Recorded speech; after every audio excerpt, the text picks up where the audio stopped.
Hello guys, this is Romela. So welcome sa ating vlog for today. So guys, anyway guys, excited na ba kayo dyan? So for today's video is, as you can see, nasa apple tayo, nasa apple trees tayo, all sa apple farm. So anyway guys, for today's video is mag-apple picking tayo, at saka mag-plum cooking cooking, ano ba naman yun? Mag-plum picking tayo. Anyway guys, this apple picking was my dream before when I was younger. Char, hindi pa ba ako young ngayon? Anyway guys, ito yung pinangarap ko dati nung nasa Pilipinas ako. Actually, yung pagpunta ng ibang bansa, pangarap na pangarap ko talaga noon. And without knowing na nakapunta ako dito. So, while we are doing the filming the apple trees, so let's have a story time before I commit, ano bang another term dito, before I get this dream, before this dream came true. Basta ganun na yun guys. So the story behind of this guys, I was young before. Grabe ako grabe ako mag-imagine, grabe ako mangarap. Kasi alam ko naman yung pangarap lang naman yung free dito sa buhay natin, di ba? So, lahat kailangan natin ng pera para makabayad tayo, ganun. Para may pambayad tayo, di ba? It's all about money, like we need money to survive this world, you know, like that.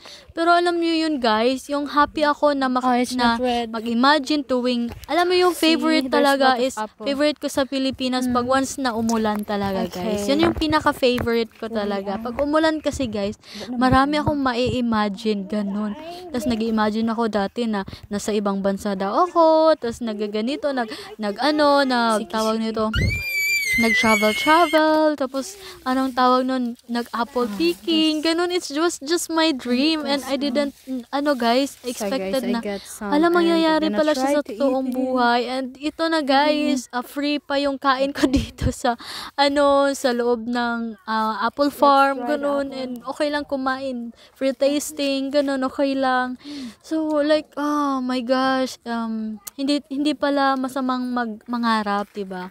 Hindi masamang mangarap, hindi na ako marunong hindi masamang mangarap guys pag once na hindi nakakasama sa ibang tao, sa pamilya mo. So you are free to dream, to imagine what kind of life you want in the future. Hindi yan masama guys, basta paghirapan mo din. Hindi lahat ng mga pangarap matutupad because there are some reason of it. Merong reason si Lord bakit hindi niya binigay sa iyo yung mga dreams na mga imagination na yon, hindi na nangyari sa totoo mong buhay. It is because it's not worth it, or it is because it can make you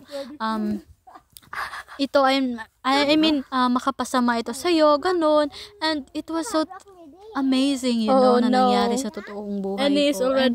Basta, it's just a power of faith, the power of hard working, So, alam ko, sabi ng iba dyan, nakapunta ka lang naman dyan sa Germany, because you have a foreigner, you have a fam. Guys, it's not all about the foreigners, If you work your dreams, if you work for it, you can reach it. And it's not about when you have a fam, you can go to other countries, And if you really want to go to other country, you will work for it.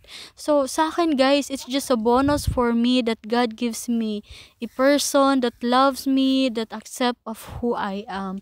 And I'm so blessed and thankful, guys, for long waiting. And yeah, grabe, single ako ng ilang years, 22 years. I consider myself single 22 years or 23 years, coming 23 years before. Pero no, it's just like I think naging in relationship naman ako ng 2021. So it's just like 20 years. So 'di ba? So guys, ito yung pinaka-exciting moment.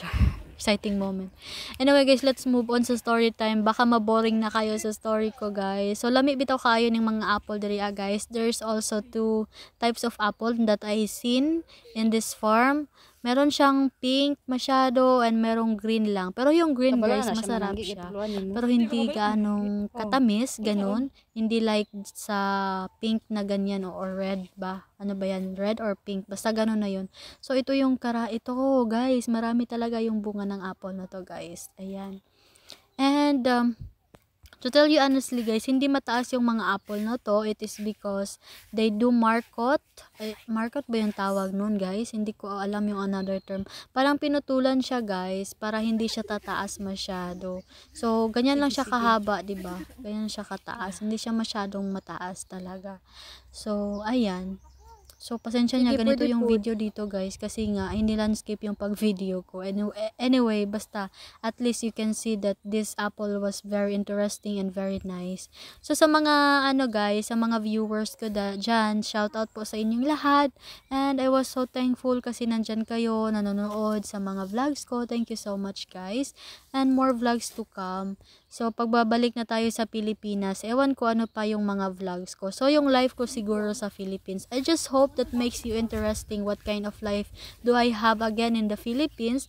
Kasi after our visit here in Germany, and we will back to the reality, back to LDR again, and also back to work again. So, kailangan namin mag-ipon ng fiancé ko guys, para sa future and para sa mga papers na kailangan namin, and also para sa aming pinaghandaan na kasal, wedding, I mean dream wedding, 'di ba? May dream wedding din naman ako, 'di ba?